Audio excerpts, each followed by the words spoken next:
السلام علیکم ورحمۃ اللہ وبرکاتہ۔ الحمد للہ رب العالمین والصلاة والسلام علی رسولہ الکریم وعلی آلہ وصحبہ ومن سار علی نہجہ الی یوم الدین وسلم تسلیما کثیرا، اما بعد۔ سورۃ البقرہ کی ہم نے کل آیت نمبر 108 سے لیا تھا۔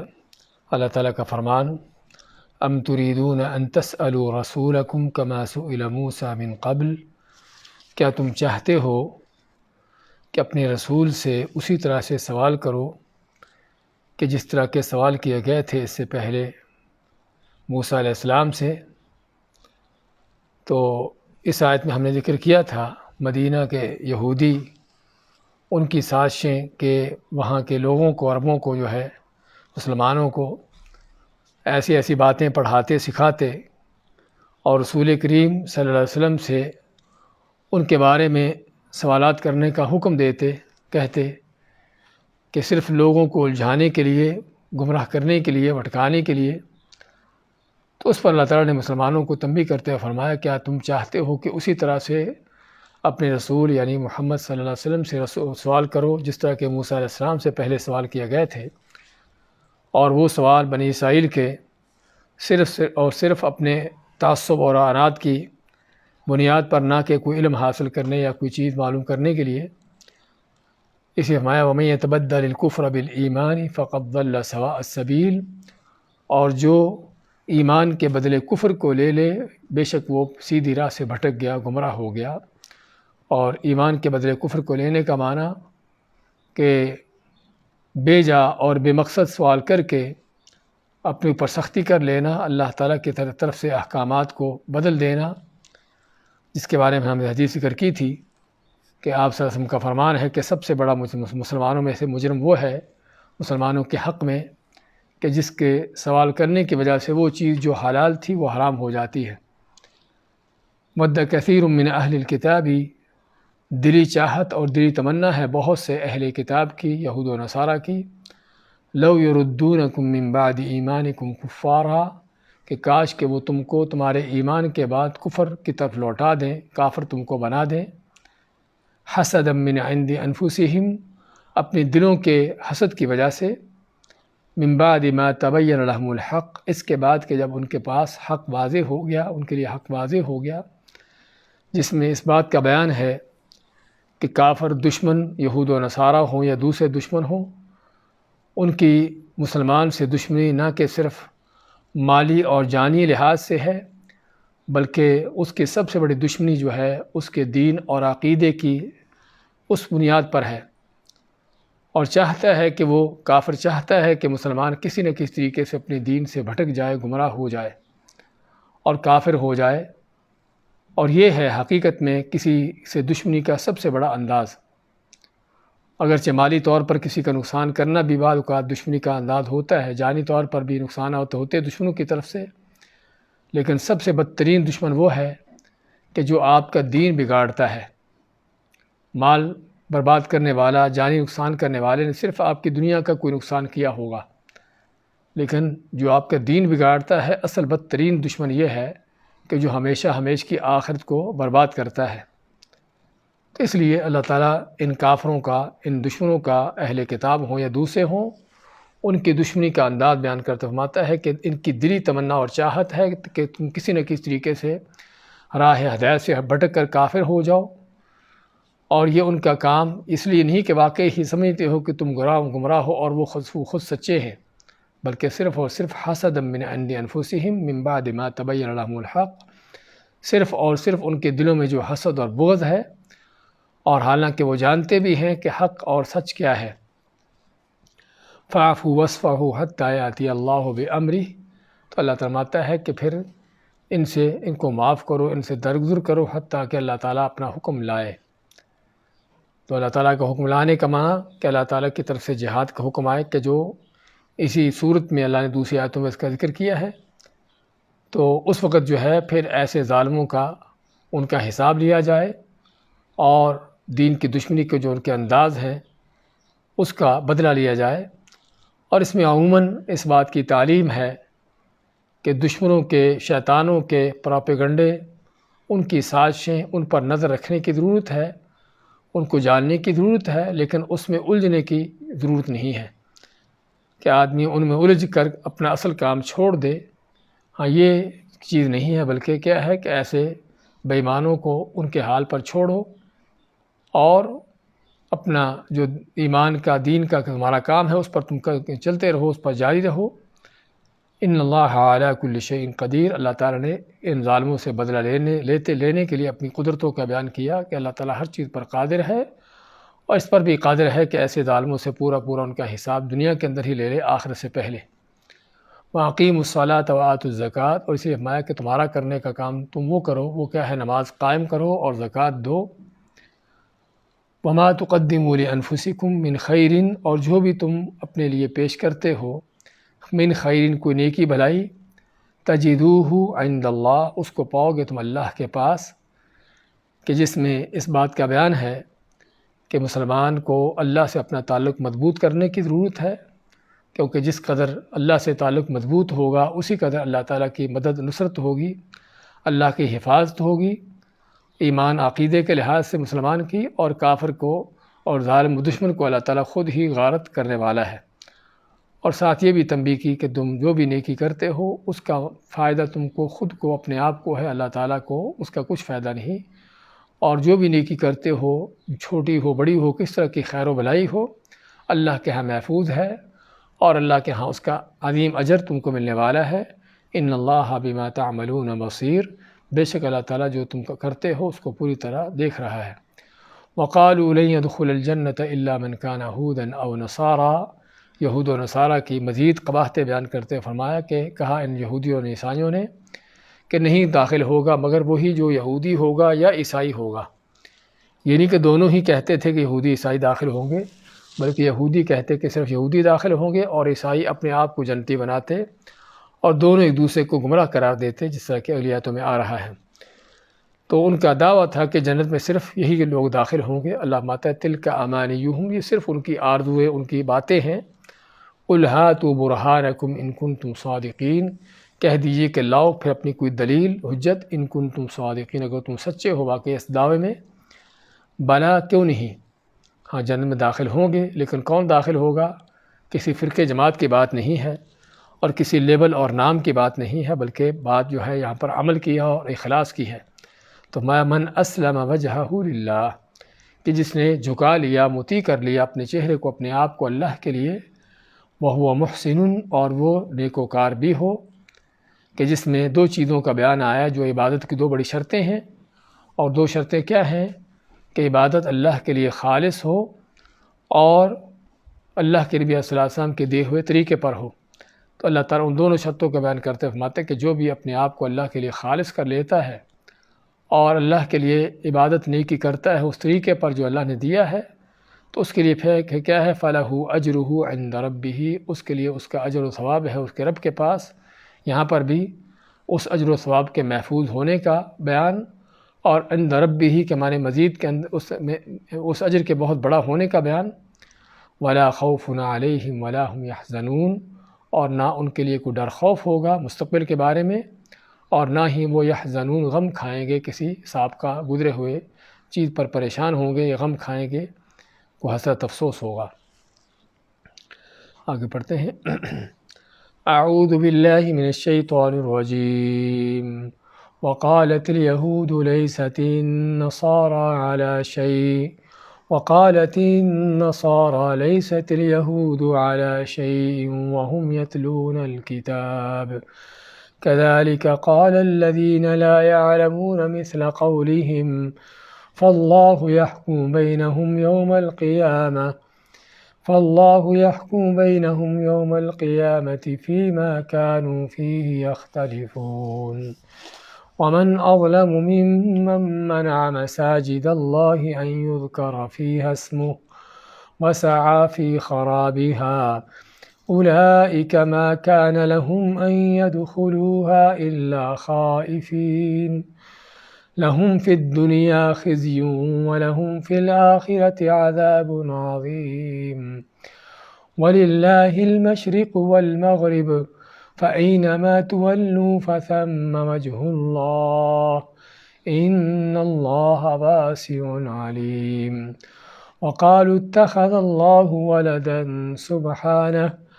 بل له ما في السماوات والأرض كل له قانتون بديع السماوات والأرض وإذا قضى أمرا فإنما يقول له كن فيكون وقالت اليہود، اور کہا یہودیوں نے، لیست النصارى علی شیء، نہیں ہے نصرانی عیسائی کسی چیز پر. وقالت النصارى، اور کہا نصرانیوں نے، لیست الیہود علی شیء، نہیں ہے یہودی کسی دین پر. وہم یتلون الکتاب، اور جب کہ وہ کتاب کی تلاوت بھی کرتے ہیں، کتاب پڑھتے بھی ہیں. کذالک، اسی طرح، قال الذین، کہا ان لوگوں نے، لا یعلمون، جو علم نہیں رکھتے، جاہل ہیں، مثل قولہم، ان جیسی بات. فاللہ یحکم بینہم یوم القیامہ، فاللہ، پس اللہ تعالیٰ ہے کہ جو یحکم، فیصلہ کرے گا، بینہم، ان کے درمیان، یوم القیامہ، قیامت کے روز، فیما کانوا فیہ یختلفون، فیما، جس میں تھے، کانوا، تھے وہ، فیہ، جس چیز میں، یختلفون، اختلاف کرتے، یعنی جن چیزوں میں وہ اختلاف کرتے تھے، اللہ قیامت کے دن ان کا فیصلہ فرمائے گا. ومن اظلم، اور کون ہے اس سے بڑا ظالم، ممن منع، کہ جو منع کرتا ہے، مساجد اللہ، اللہ کے مسجدوں سے، ان یذکر فیہا اسمہ، کہ ان میں اللہ کا نام لیا جائے، وسعی فی خرابہا، اور کوشش کرتا ہے ان کو برباد کرنے کی، خراب کرنے کی. اولئک، یہ وہ لوگ ہیں، ما کان لہم ان یدخلوہا، ما کان لہم، نہیں ہے لائق ان کے لیے، نہیں ہے جائز ان کے لیے، ان یدخلوہا، کہ ان میں داخل ہوں مسجدوں میں، الا خائفین، مگر ڈرتے ہوئے. لہم فی الدنیا خزی، ان کے لیے دنیا میں ذلت و رسوائی ہے. وَلَهُمْ فِي الْآخِرَةِ عَذَابٌ عَظِيمٌ،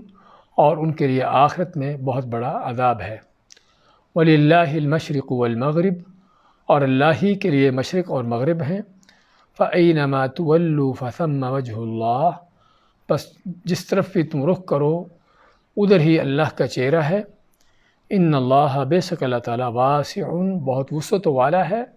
علیم، اور بہت جاننے والا ہے. وقالوا اتخذ اللہ ولدا، اور کہا ان ظالموں نے، کافروں نے، کہ اللہ نے اولاد بنا لی، بیٹا بنا لیا. سبحانہ، پاک ہے وہ. بل لہ ما فی السماوات والارض، بلکہ اسی کے لیے ہے جو کچھ آسمانوں اور زمین میں ہے. کل، سبھی، لہو، اسی کے ہیں، قانتون، مطیع اور فرمانبردار. قانتون جمع قانت کی، جس کے معنی مطیع اور فرمانبردار. بدیع السماوات، بدیع، وہ ایجاد کرنے والا ہے، پہلی بار بنانے والا ہے، بغیر سابقہ مثال کے بنانے والا ہے. السماوات والارض، آسمان و زمین کو. وَإِذَا قَضَى أَمْرًا، اور جب وہ فیصلہ کرتا ہے کسی کام کا بھی، فَإِنَّمَا يَقُولُ لَهُ كُن، پس صرف اس کو کہتا ہے کن، ہو جا، فیکون، پس وہ چیز ہو جاتی ہے. سورۃ البقرہ کی آیت نمبر 113 سے 117 تک کی تلاوت اور ترجمہ پیش کیا گیا ہے. فرماتا اللہ تعالیٰ، وقالت الیہود لیست النصارى علی شیء، کہا یہودیوں نے کہ نہیں ہے نصرانی کسی چیز پر، یعنی کسی دین پر، ان کا کوئی دین نہیں، بے دین ہے، بے بنیاد ہے. وقالت النصارى لیست الیہود علی شیء، اور اسی طرح نصرانیوں نے کہا کہ یہودی، ان کا کوئی دین نہیں، ان کے اوپر وہ کسی دین پر نہیں. وہم یتلون الکتاب، جبکہ وہ حالانکہ کتاب بھی پڑھتے ہیں، تورات انجیل کی تلاوت بھی کرتے ہیں. تو یہ اللہ نے بیان کیا ہے ہر زمانے کے گمراہوں کا، بہرا ربوں کا حال، کہ کیا ہوتا ہے کہ جو خود گمراہ ہوتا ہے اور بہرا روی پر ہوتا ہے،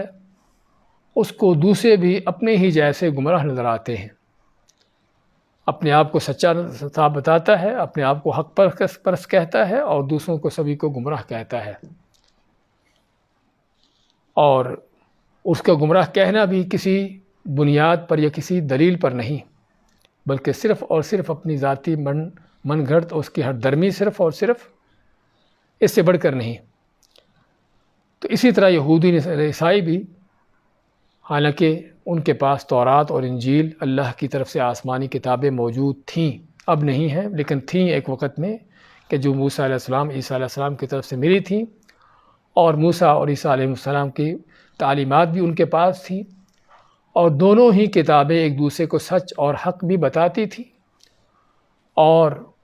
موسیٰ علیہ السلام بعد میں آنے والے عیسیٰ علیہ السلام کی خوشخبری بشارت دے کر جاتے ہیں، اور عیسیٰ علیہ السلام اپنے سے پہلے گزرے ہوئے انبیاء انہی میں موسیٰ علیہ السلام ہیں، ان کی تصدیق کرتے ہیں۔ لیکن جب انسان بھٹکا ہوتا ہے، گمراہ ہوتا ہے، تو اس وقت اس کو نہ اللہ کی کتابوں سے کوئی واسطہ ہوتا ہے، نہ نبیوں کی تعلیم سے کوئی تعلق ہوتا ہے۔ اس کا اگر تعلق ہوتا ہے تو صرف اپنے خود ساختہ من گھڑت جو اس کے فلسفے ہیں اس کی بنیاد پر وہ اس کے ہاں ہوتا ہے۔ تو چنانچہ اس وجہ سے اپنے آپ کو صحیح اور سچا کہتا ہے اور دوسروں کو جو ہے غلط اور جھوٹا قرار دیتا ہے۔ تو اسی طرح سے یہود و نصارہ کا حال تھا کہ حالانکہ ان کے پاس کتابیں بھی موجود ہیں جس میں نبیوں کی تصدیق موجود ہے، پہلے آنے والے نبی بعد میں آنے والوں کی بشارتیں خوشخبریاں دیتے ہیں، اور بعد میں آنے والے پہلے گزرے ہوئوں کی تصدیق کرتے ہیں، ان کو سچ بتاتے ہیں۔ لیکن اس کے باوجود بھی فرماتا اللہ تعالیٰ کہ وہ یہودی کہتے کہ عیسائیوں کا کوئی دین نہیں، یعنی ان کو کافر قرار دیتے، اور عیسائی کہتے کہ یہودیوں کو کوئی دین نہیں، یہ بے دین ہے، یہ کافر یہ گمراہ ہیں۔ وَهُمْ يَتْلُونَ الْكِتَابَ، اور وہ حالانکہ کتاب بھی پڑھتے۔ اور صرف بات یہود و نصارہ کی نہیں، كَذَلِكَ قَالَ الَّذِينَ لَا يَعْلَمُونَ مِثْلَ قَوْلِهِمْ، كذلك اسی طرح قال الذین کہا ان لوگوں نے، لا يعلمون جو علم نہیں رکھتے، مثل قولہم ان جیسی بات۔ یہود و نصارہ کے مد مقابل اگر کسی کا ذکر ہوتا ہے کہ جو علم نہیں رکھتے، اور بعض اوقات ان کو امیون کے نام سے ذکر کیا جاتا ہے کہ جو ان پڑھ ہے، یہود و نصارہ کے مد مقابل ان پڑھ کون ہے؟ جو عرب کے لوگ تھے، کیونکہ ہم کئی بار ذکر کر چکے ہیں پہلے کہ یہود و نصارہ یعنی کہ اس زمانے میں پڑھے لکھے لوگ سمجھے جاتے تھے کیونکہ ان کے پاس کتابیں تھیں، اور عموماً ویسے بھی وہ پڑھنا لکھنا جانتے تھے عربوں کی نسبت کے جو زیادہ تر ان پڑھ لوگ تھے۔ تو اس لیے فرماتا اللہ تعالیٰ کہ بات صرف یہود و نصارہ کی نہیں، بات جو ہے حتیٰ کہ یعنی کہ اس طرح کے مشرک و کافروں کے بھی، مشرک کافر بھی جو ہیں وہ بھی یعنی کہ عام مشرک کافر، عام گمراہ کن لوگ اور جاہل لوگ بھی اس طرح کی باتیں کرتے ہیں، کن کے بارے میں؟ حق پرستوں کے بارے میں۔ تو چنانچہ جو یہود و نصارہ کے ایک دوسرے کو گمراہ اور کافر قرار دینے کا انداز تھا، یہی انداز تھا مشرکین کا، مکہ والے مشرک ہوں یا دوسرے مشرک ہوں، کہ جو مسلمانوں کے بارے میں کہتے کہ یہ بے دین ہیں، یہ صابی ہیں، یعنی صبا یعنی کہ اپنے دین سے پھرا ہوا ہے، باپ دادا کے دین کو چھوڑا ہوا ہے، اس کا کوئی دین نہیں ہے۔ تو ماتا اللہ تعالیٰ کذالک اسی طرح قال الذین کہا ان لوگوں نے، لا یعلمون جو جانتے نہیں، علم نہیں رکھتے، چاہے وہ بت پرست مشرک ہوں یا کوئی عام ملحد اور کوئی کافر ہو دنیا کے، مثل قولہم ان جیسی بات، کہ وہ خود گمراہ ہوتے ہیں، خود کافر بے ایمان ہوتے ہیں اور حق پر چلنے والوں کو گمراہ کہتے ہیں۔ اور یہ بات صرف اس زمانے میں ختم نہیں ہوگی بلکہ جاری ساری ہے، آج بھی دیکھو گے کہ کس طرح وہ لوگ جو کسی بدترین کافر سے بڑھ کر کافر ہوں گے، کسی بدترین مشرک سے بڑھ کر مشرک ہوں گے، لیکن اس کے باوجود اپنے آپ کو حق پرست، اپنے آپ کو قرآن و سنت پر چلنے کا دعویٰ، اور جو صحیح معنوں میں توحید اور سنت پر چلنے والے ہیں ان پر کفر کے فتوے اور ان کو گمراہ، اور نہ کہ صرف گمراہ بلکہ ان سے لوگوں کو متنفر کرنے کے کیا کیا انداز اپنائے جاتے ہیں، کس کس طریقے سے ان سے لوگوں کو ان سے دور کرنے کا طریقہ کار اختیار کیے جاتے ہیں، کہ اگر ان کے پیچھے کوئی نماز بھی پڑھ لیتا ہے تو کافر ہو جائے گا، اس کا نکاح ٹوٹ جائے گا، اور کیا کیا اس طرح کے گمراہ کن فلسفے چلتے ہیں۔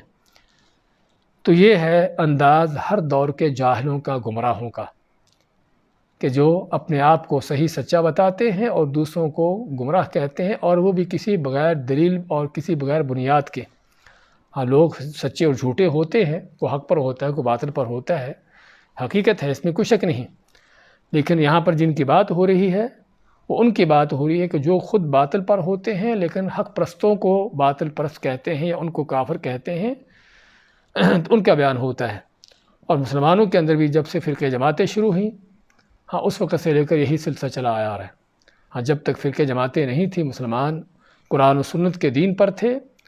اختلافات ہونے کو ہوتے تھے مسائل میں، لیکن پھر بھی وہ کبھی ایک دوسرے کو گمراہ نہ کہتے اور نہ کبھی ایک دوسرے کو کفر کے فتوے لگاتے۔ لیکن یہ ساری چیزیں اس وقت سے ان کے شروع ہوئی ہیں جب سے یہ فرقے اور جماعتیں بنتی ہیں۔ فاللہ یحکم بینہم یوم القیامہ، تو کیا یہ دھاندلی ایسے ہی چلتی رہے گی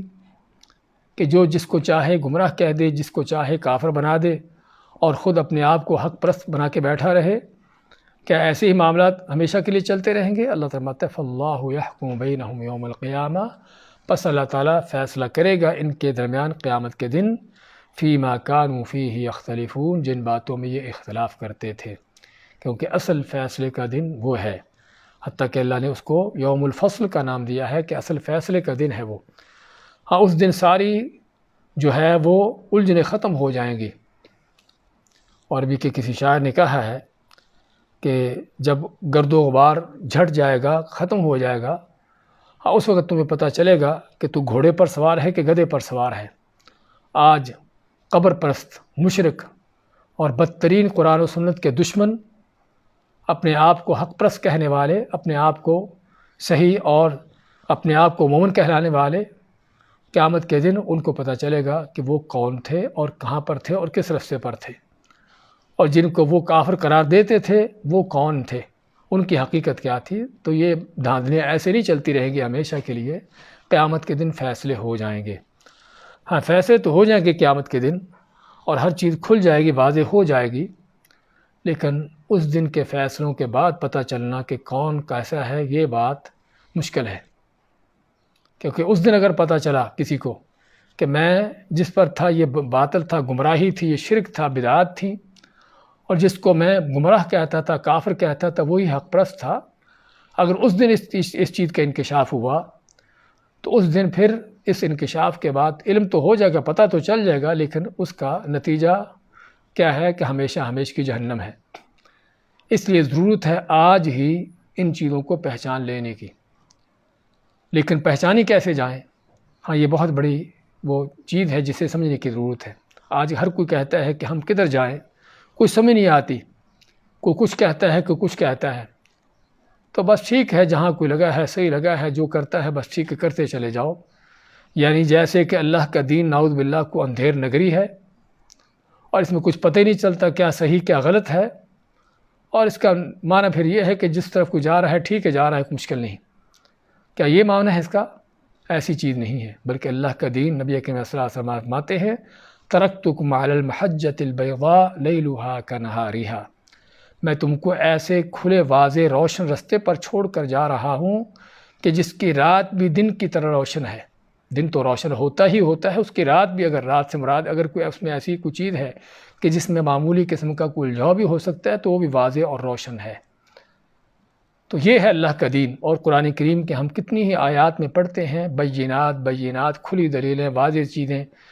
اور اللہ کے نبی صلی اللہ علیہ وسلم کا مقصد بھی اللہ کے دین کو کھول کھول کر بیان کر رہا ہے، البلاغ المبین ہے۔ تو کہنے کا مقصد کیا، اس کے بعد کوئی اللہ کے دین میں کوئی الجھاؤ رہتا ہے، کوئی بل پیچ رہتا ہے کہ جس کی سمجھ نہ آتی ہو؟ جو فلسفے ہمیں سنائے اور پڑھائے جاتے ہیں کہ دین کے کچھ حصے شریعت کی ہیں، کہ وضو کا حکم کے،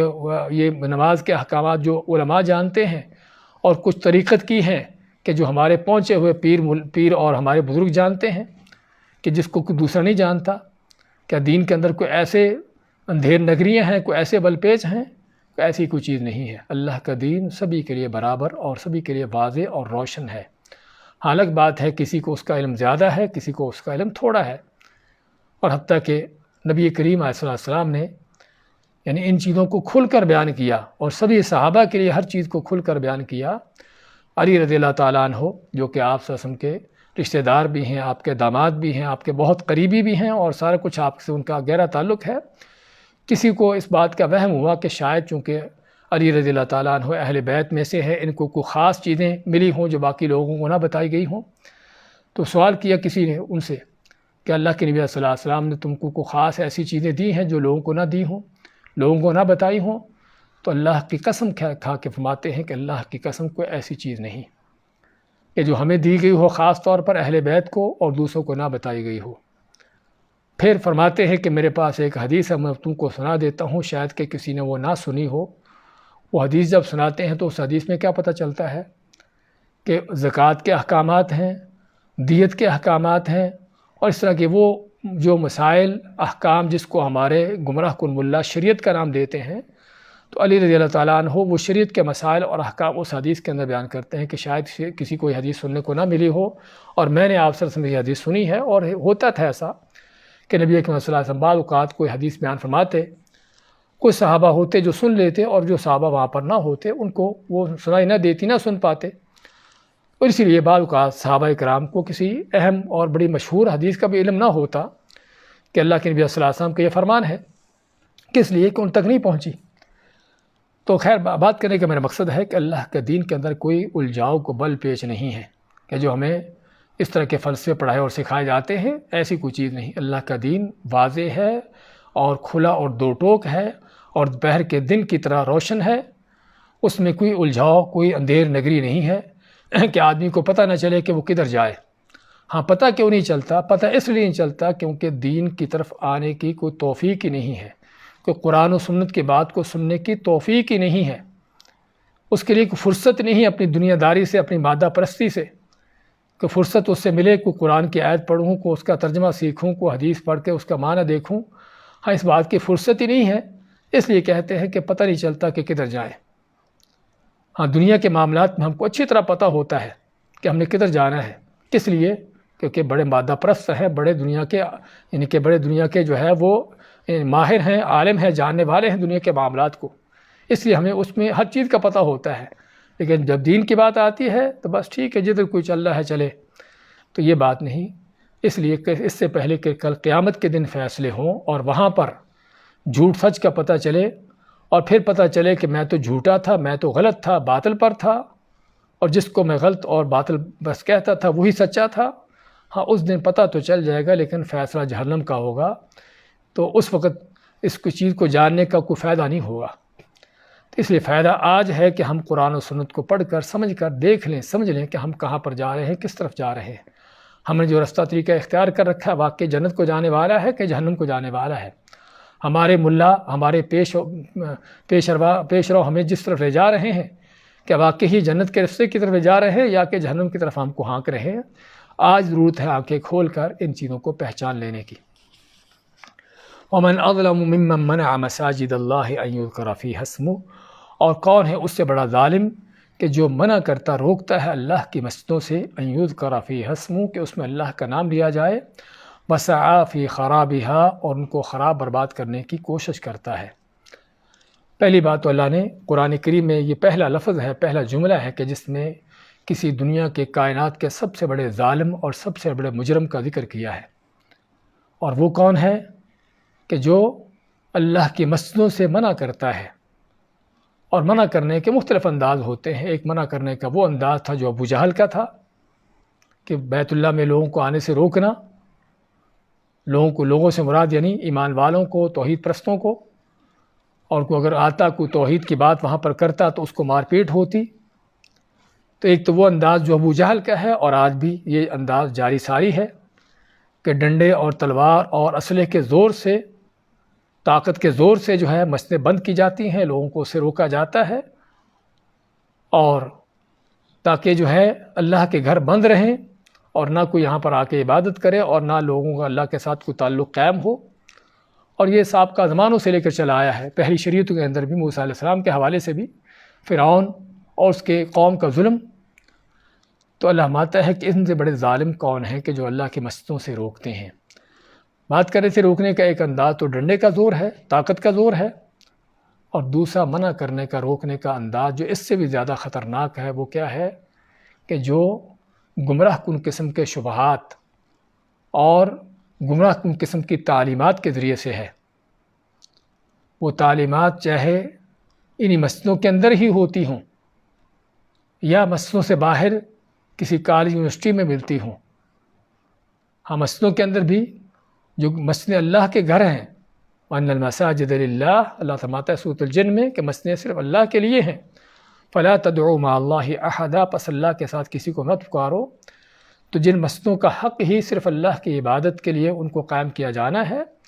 کہ وہاں اللہ کا کلمہ سر بلند ہو، توحید کی بات ہو، آج وہ مسجدوں ہی کے نام سے ہیں کہ جہاں پر باقاعدہ شرک کی تعلیم دی جاتی ہے،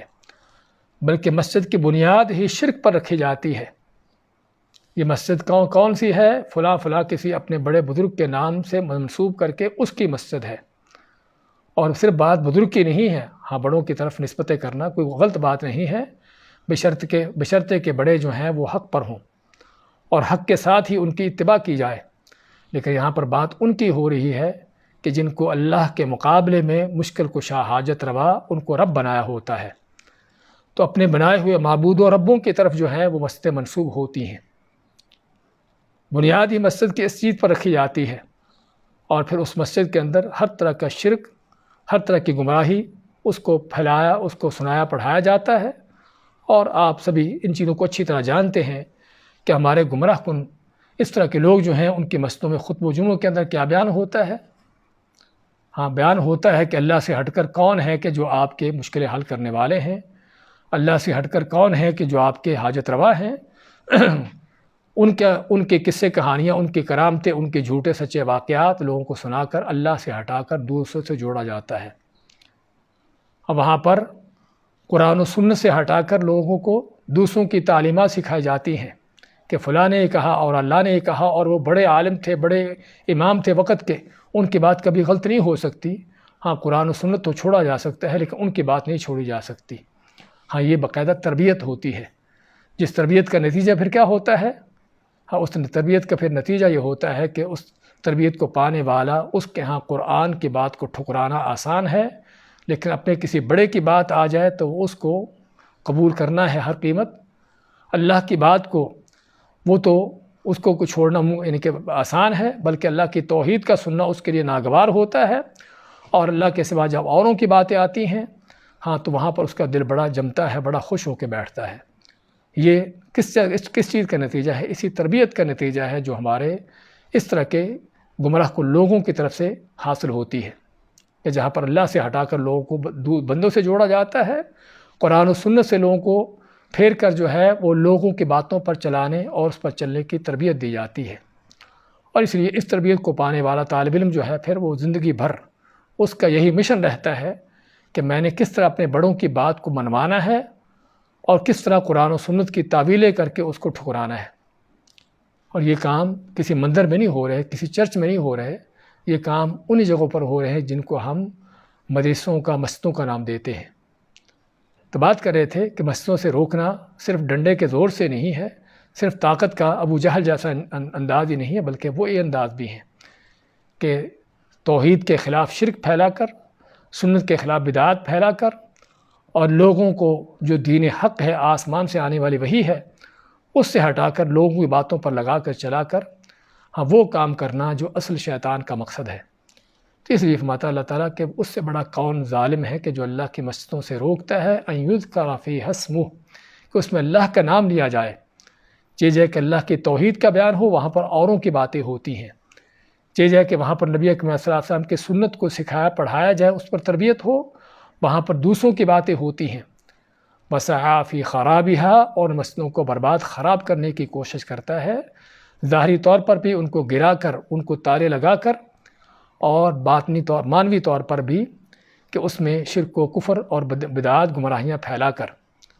اور جس طرح ہم ذکر کرنے لگے تھے کہ یہ کام مسجدوں کے اندر بھی ہوتے ہیں جہاں پر گمراہ کو لوگوں کا قبضہ ہوتا ہے، اور یہ کام مسجدوں سے باہر بھی ہوتے ہیں جن کو ہم اپنے تعلیمی اداروں کا نام دیتے ہیں، کہ جہاں مسجدوں سے لوگوں کو باغی بنایا جاتا ہے، جہاں دین سے، اللہ سے، اس کے رسول سے لوگوں کو باغی بنایا جاتا ہے اور اس کو تعلیم دی جاتی ہے۔ ہاں تو یہ سارے وہ ظالم، اللہ ماتا ہے کہ ان سے بڑا کون ظالم ہے۔ اور یہاں پر من اظلم، کون اس سے بڑا ظالم، اللہ نے کسی کا نام نہیں لیا، بلکہ یہ فرمایا کہ جو بھی یہ کام کر رہا ہے جس کا کہ مسجدوں سے روکنا اور مسجدوں میں اللہ کے نام کا ذکر ہونے کے بجائے اوروں کے ناموں کا ذکر آنا، مسجدوں سے روکنے کے لیے لوگوں کو اس سے باغی بنانا اور مسجدوں کو برباد کرنا، گرانا، تالے لگانا اور یہ ساری چیزیں، اور معنی طور پر بربادی ان کی، شرک و بدعات پھیلا کر، تو یہ سارے کام کرنے والے چاہے وہ کیسا بھی شخص کیوں نہ ہو، کوئی سیاسی لیڈر ہو، کوئی مذہبی پیشوا رہنما ہو، کوئی پیر ملا ہو، کچھ بھی کیوں نہ ہو، کہ جو بھی یہ کام کر رہے ہیں، کوئی NGOs ہوں کہ جو لوگوں کو دین سے باغی بنانے کے جن کو باقاعدہ پروگرام دیے گئے ہیں اور وہ اپنے پروگراموں پر چل رہے ہیں، یہ سبھی من اظلم کے لفظ کے اندر شامل ہیں۔ کہ اللہ فرماتا ہے اس سے بڑا ظالم، اس سے بڑا مجرم کون ہے کہ جو اللہ کے مسجدوں سے روکتا ہے ان یذکر فیہا اسمہ، کہ اس میں اللہ کا نام لیا جائے، کیونکہ اللہ کے مسجدوں کا حق یہی ہے کہ اس میں اللہ کا کلمہ سربلند ہو، توحید کی بات ہو۔ وَأَنَّ الْمَسَاجِدَ لِلَّهِ فَلَا تَدْعُوا مَعَ اللَّهِ أَحَدًا، کہ مسجدیں صرف اللہ کے لیے ہیں تو اس میں صرف اللہ ہی کا نام لو اور کسی کے نام نہ لو، کسی کو اور کو نہ پکارو۔ لیکن آج ہماری مسجدوں کے دروازے پر ہی لکھا ہوتا ہے یا فلاں مدد، تو جسے پتہ چلتا ہے کہ مسجد میں داخل ہونے سے پہلے آپ کو پتہ چل جائے کہ آپ کہاں جا رہے ہو۔ تو فرمایا اولئک ما کان لهم ان يدخلوها الا خائفین، اللہ تعالیٰ آگے ان لوگوں کے بارے میں قدری اور شرعی حکم نازل فرماتا ہے کہ اللہ تعالیٰ کا قدری حکم بھی یہ ہے کہ اللہ تعالیٰ ایسے ظالموں کو، جب اسلام کا غلبہ ہوتا ہے، حق کا غلبہ ہوتا ہے، پھر ایسے ظالموں کے لیے اپنے گھروں کے دروازے بند کر دیتا ہے۔ اور ایسے ہی ہوا، مکہ میں لوگوں کو، مسلمانوں کو ایک وقت تک بیت اللہ سے، اللہ کے گھر سے ان کو دور رکھا گیا، ان کو وہاں سے نکالا جاتا، جب تک مسلمان مکہ میں تھے ان کو وہاں سے نکالا جاتا، مار پیٹ کی جاتی، اور جب ہجرت کر کے مدینہ چلے گئے تو اس کے بعد ان کے لیے مکہ میں داخلہ بند کر دیا گیا، اور حرم میں ان کا داخلہ بند ہوا، جس طرح کہ ہم ذکر کر چکے ہیں صلح حدیبیہ کے موقع پر اور اس کے علاوہ۔ لیکن اس کے بعد جب اسلام کا غلبہ ہوتا ہے، 8 ہجری کو مکہ فتح ہوتا ہے، نبی کریم علیہ السلام اللہ کے مدد توفیق سے، اللہ کی نصرت سے مکہ میں فاتح بن کر داخل ہوتے ہیں، تو یہی مجرم ظالم جو 13 سال سے بلکہ 18 سال تک آپ پر ظلم و ستم ڈھاتے رہے تھے، آج آپ کے سامنے اپنی گردنیں جھکائے کھڑے تھے۔ تو اس وقت جو ہے اللہ نے غلبہ دیا، ان کے بت ٹوٹے، اور پھر ساتھ ہی اس بات کا اعلان بھی ہو گیا، اللہ کے نبی صلی اللہ علیہ وسلم حجۃ الوداع سے پہلے، آپ نے تو چونکہ 10 ہجری کو حج کیا ہے، لیکن حج اس سے پہلے فرض ہو چکا تھا۔ بعض علماء کہتے ہیں کہ 8 ہجری کو فرض ہوا، اور بعض کہتے ہیں کہ 9 ہجری کو فرض ہوا ہے۔ تو آپ نے 9 ہجری کو آپ نے جو ہے ابوبکر صدیق کی قیادت میں حج کا قافلہ بھیجا، اور ساتھ ہی علی رضی اللہ عنہ کو بھیجا کہ جا کر مکہ میں اعلان کریں کہ آج کے بعد کوئی مشرک مکہ میں داخل نہ ہو، اور کوئی برہنہ ہو کر بیت اللہ کا طواف نہ کرے، کہ جو کہ ان جاہلوں کے جاہلانہ رسمیں تھیں۔ تو اللہ تعالیٰ کا فرمان انما المشرکون نجس فلا يقربوا المسجد الحرام بعد عامهم هذا، اللہ نے 2 ٹوک طور پر فیصلہ کر دیا، اعلان سنا دیا کہ مشرک جو ہے نجس ہیں، ناپاک ہیں، تو آج کے بعد، اس سال کے بعد جو ہے کوئی مشرک جو ہے وہ مسجد حرام یعنی بیت اللہ میں، حرم کے علاقے میں داخل نہ ہو۔ تو یہ اللہ تعالیٰ کا قدری اور کونی حکم، یعنی کہ اللہ تعالیٰ نے ویسے ہی اس طرح کے ظالموں کو اللہ تعالیٰ اپنے گھروں سے دور کر دیتا ہے، اور شرعی حکم بھی کہ پھر ایسے مشرکوں کے لیے اللہ کے گھروں میں داخلہ نہ ہونا چاہیے۔ اور اسی لیے علماء فرماتے ہیں کہ لا يجوز تمکین الکافر من دخول المساجد، علامہ ابن سعدی رحمۃ اللہ علیہ فرماتے ہیں کہ اس آیت سے علماء نے اس بات کو اخذ کیا ہے کہ کسی کافر کو مسجد میں اس انداز سے داخل ہونا کہ وہ جو چاہے اس میں کرے،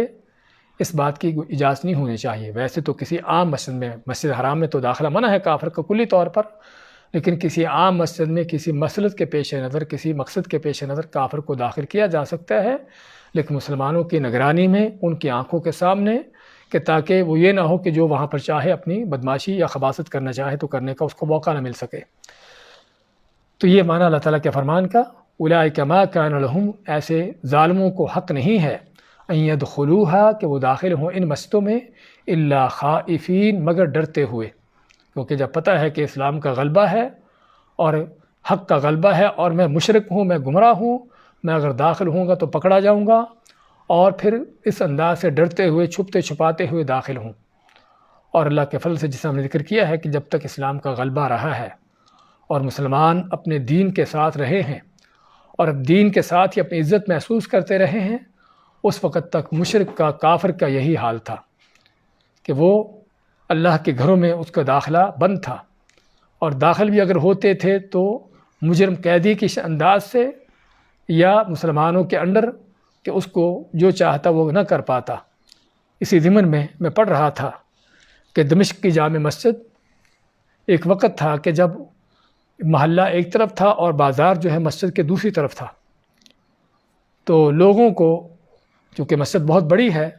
تو لوگوں کو بازار کو جانے کے لیے یا بازار سے واپس اپنے محلے کو جانے کے لیے مسجد سے گزرنا پڑتا تھا۔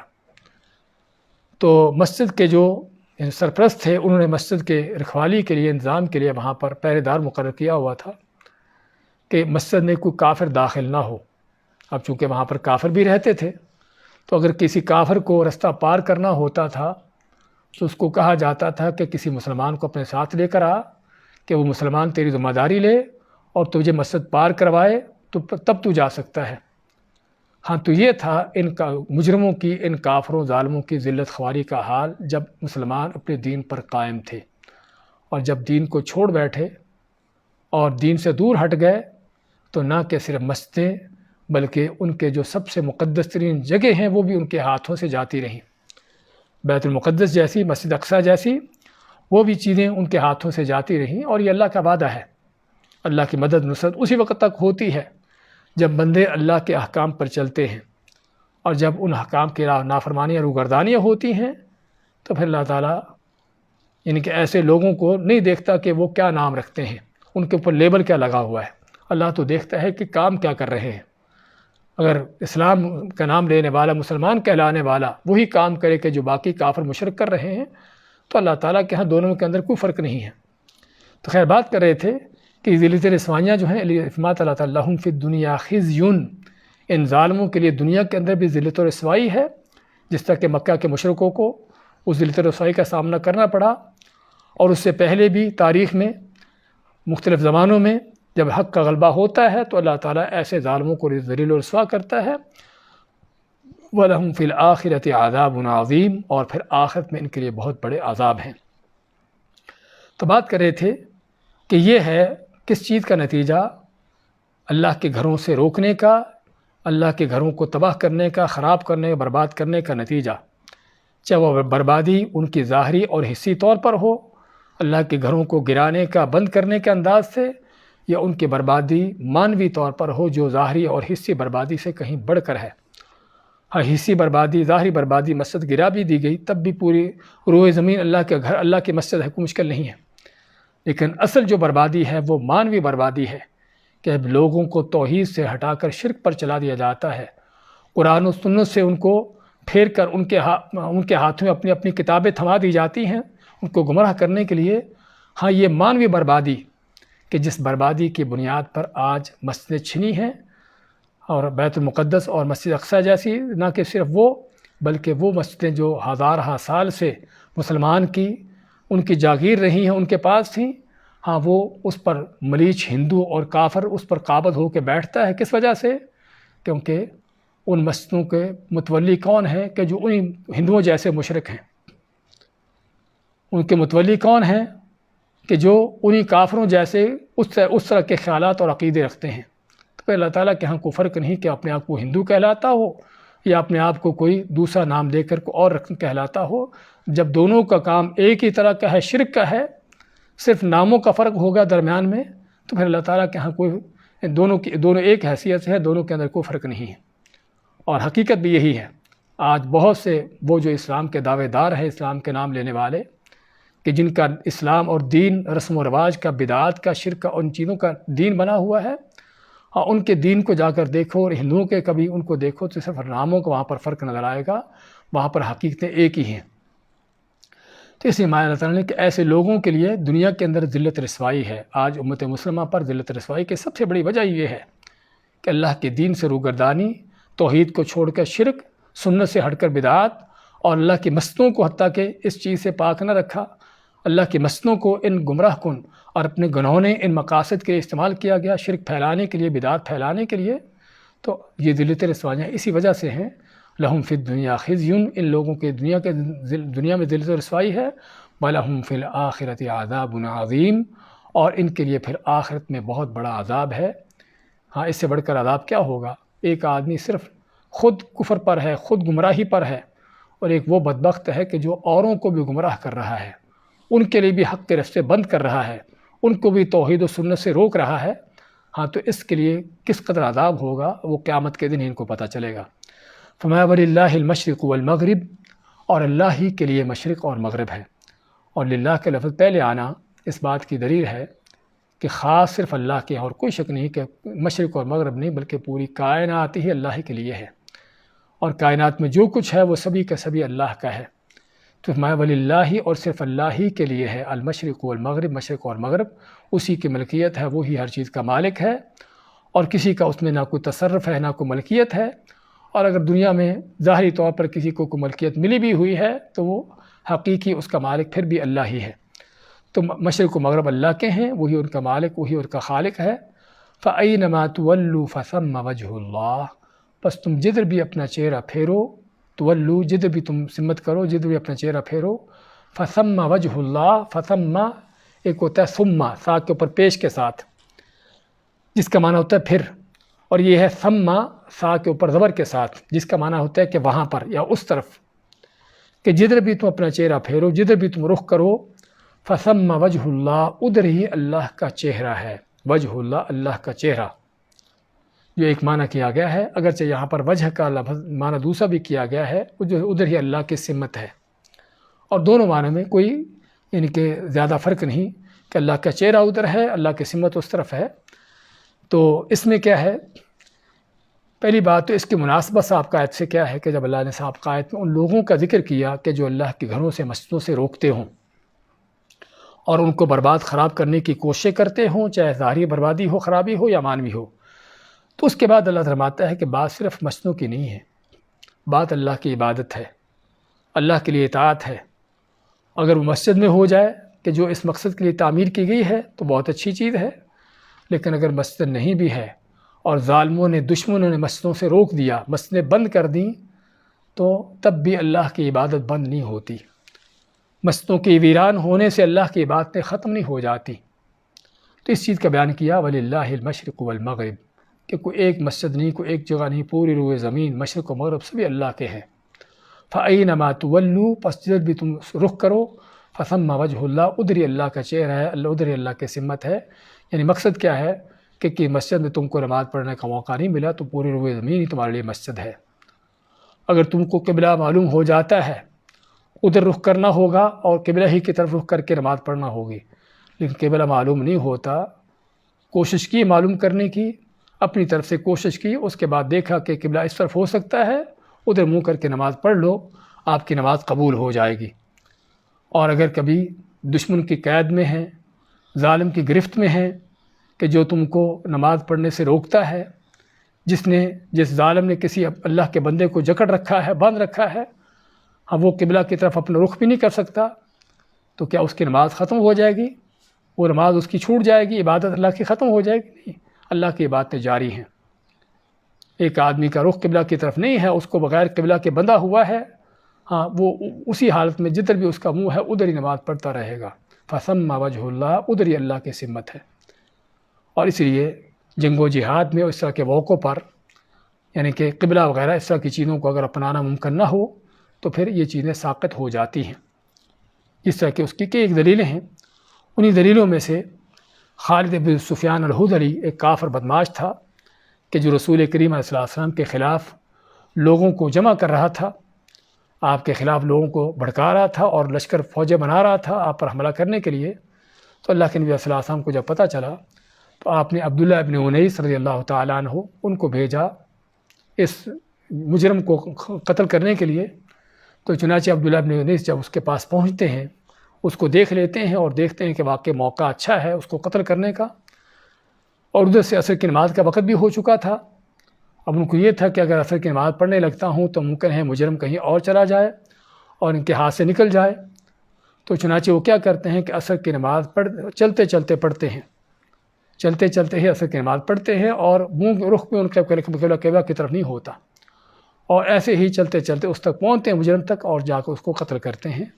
اور اللہ کے نبی صلی اللہ علیہ وسلم کو اپنا واقعہ سناتے ہیں اور آپ نے ان کی اس بات کو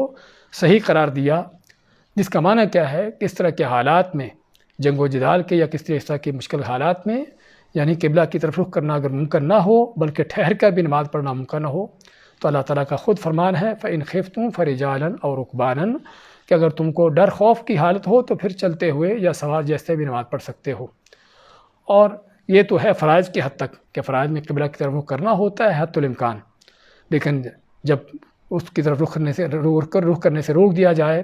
یا رخ کرنے کا کوئی طریقہ نہ ہو تو پھر جو ہے فردی نمازیں بھی اس طرح سے پڑھی جا سکتی ہیں۔ اور جہاں تک نوافل ہیں تو نوافل سواری پر جو ہے آدمی کا جدھر بھی رخ ہو، جدھر بھی سواری چل رہی ہو تو سفر کے دوران جو ہے سواری پر بیٹھے بیٹھے ادھر ہی آدمی نفل نوافل پڑھ سکتا ہے، جس طرح کہ نبی اکرم صلی اللہ علیہ وسلم کی سنت ہے۔ ابن عمر فرماتے ہیں کہ نبی اکرم صلی اللہ علیہ وسلم مکہ سے مدینہ کی طرف جا رہے ہوتے، اب مکہ پیچھے ہے، بیت اللہ پیچھے ہے، قبلہ پیچھے ہے اور مدینہ اس کے برعکس ہے، لیکن پھر بھی اپنی سواری پر بیٹھے ہوئے آپ نفل نوافل پڑھتے رہتے، اور فرماتے ہیں کہ اس آیت کا تعلق اسی سے ہے، فَإِنَّمَا تُوَلُّوا فَثَمَّ وَجْهُ اللَّهِ، کہ تم جدھر بھی رخ کرو ادھر ہی اللہ کا چہرہ ہے، اور وجہ کے معنی چہرہ، اللہ کا چہرہ ہونے کا اس آیت میں بیان ہے، اور یہ حقیقت ہے کہ جس طرح اللہ تعالیٰ کی ذات کے لائق ہے، اللہ کی یہ صفات جو بیان ہوتی ہیں قرآن و سنت میں، ہمارا فرض ہے ان پر ایمان لانا، بغیر ان کی تعویلیں کرنا، بغیر ان کی کوئی یعنی کہ ان کے معنی کو بدلنا۔ ان اللہ واسع علیم، اللہ تعالیٰ بہت وسعت والا ہے اور بہت جاننے والا ہے۔ اللہ کی وسعتوں میں سے ایک وسعت یہ بھی ہے کہ بات اللہ کی عبادت صرف کسی خاص مسجد کے اندر نہیں ہے، جس سے اللہ کی عبادت کرنی ہے اس کے لیے پوری روئے زمین ہی اللہ کا گھر ہے، اللہ کی مسجد ہے، اس لیے اللہ بڑی وسعت والا ہے، اور اللہ بہت کچھ جاننے والا ہے کہ تم کیا کر رہے ہو، کس حالت میں ہو، دشمن تمہارے ساتھ کیا کر رہا ہے، اور کون کس کس انداز سے اللہ کے گھروں سے روک رہا ہے۔ وہ چاہے روکنے کا اس کا انداز ابو جہل کا ہو، وہ چاہے اس کا روکنے کا انداز عبداللہ ابن ابی جیسے منافقوں کا ہو، یا آج کے کسی گمراہ کن مشرک اور بدتی کا ہو، کس کس انداز سے اللہ کے گھروں سے روک رہے ہیں، چاہے وہ روکنا مسجدوں میں جانے سے روکنا ہو، یا مسجدوں میں تو جائے لیکن وہاں پر اللہ کا نام لینے کے بجائے اوروں کا نام لے، تو اللہ تعالیٰ ہر چیز کو خوب جانتا ہے۔ اسی پر اکتفا کرتے ہیں، دوبارہ دیکھیں آج کیا کہتے ہیں۔ وقالت الیہود، اور کہا یہودیوں نے، لیست النصارى علی شیء، نہیں ہے نصرانی عیسائی کسی چیز پر، کسی دین پر۔ وقالت النصارى، اور کہا نصرانیوں نے، لیست الیہود علی شیء، کہ نہیں ہے یہودی کسی دین پر، یعنی وہ بھی دین ہے، کافر ہیں۔ وہم یتلون الکتاب، جبکہ یہ دونوں فرقے ہی، دونوں جماعتیں ہی کتاب کی تلاوت کرتے ہیں۔ کذالک قال الذین لا یعلمون مثل قولہم، اسی طرح کہا ان لوگوں نے جو علم نہیں رکھتے، یعنی عرب کے جاہل مشرک ہیں یا دوسرے کو کافر مشرک ہیں، وہ بھی اس طرح کی باتیں کرتے ہیں، ان جیسی باتیں۔ فاللہ یحکم بینہم یوم القیامہ، پس اللہ تعالیٰ فیصلہ کر دے گا قیامت کے دن ان کے درمیان، فیما کانوا فیہ یختلفون، جس میں تھے یہ اختلاف کرتے۔ ومن اظلم، اور اس سے بڑا کون ظالم ہے، ممن منع،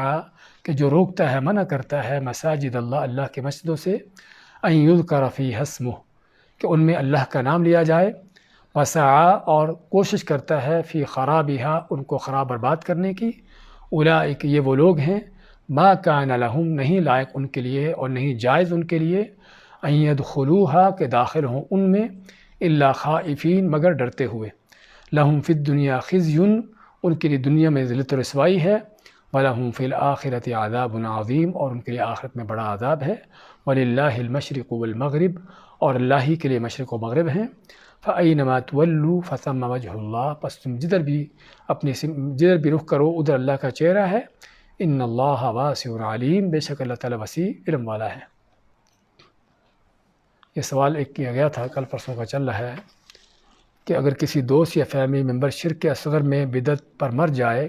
تو کیا اس کے لیے مغفرت کی دعا کی جا سکتی ہے؟ ہاں دیکھیے، اگر کوئی شرک اکبر کرتا ہو مرتا ہے، یعنی غیر اللہ کو پکارتا ہو مرتا ہے، اللہ کے سوا اوروں کو اپنے مشکل کو حاجت روا رکھنے کا عقیدہ لے کر مرتا ہے، اس طرح کے جو شرک اکبر ہے، تو اللہ تعالیٰ نے، اللہ کا فرمان ہے، ما کان للنبی والذین آمنوا ان یستغفروا للمشرکین ولو کانوا اولی قربی، کہ نبی علیہ السلام کے لیے اور مومن مسلمانوں کے لیے لائق نہیں، جائز نہیں کہ وہ کسی مشرک کے لیے بخشش کی دعا کرے، اگرچہ وہ ان کا قریبی رشتہ دار بھی کیوں نہ ہو۔ تو اس لیے کوئی بھی فیملی ممبر ہو، کوئی بھی دوسرا ہو، کہ جس کی موت بڑے شرک کرتے ہوئے اس کی موت آئی اور شرک پر اس کی موت آئی، اس کے لیے بخشش کی دعا سے منع کیا گیا ہے۔ بارک اللہ فیکم۔ ایک اور بھی سوال ہے، قبلہ معلوم کرنے کے لیے ایسی جگہ ہو جہاں کوئی بتانے والا نہیں ہو تو کیا طریقہ سمت کیسے پتہ چلے گا؟ انشاءاللہ ہم آگے درس آ رہے ہیں قبلہ کی سمت معلوم کرنے کے حوالے سے یا قبلہ کی طرف رخ کرنے کے حوالے سے، آگے کافی یہ موضوع تفصیل سے آئے گا، تو انشاءاللہ اس میں ہم بیان کریں گے۔ بارک اللہ فیکم۔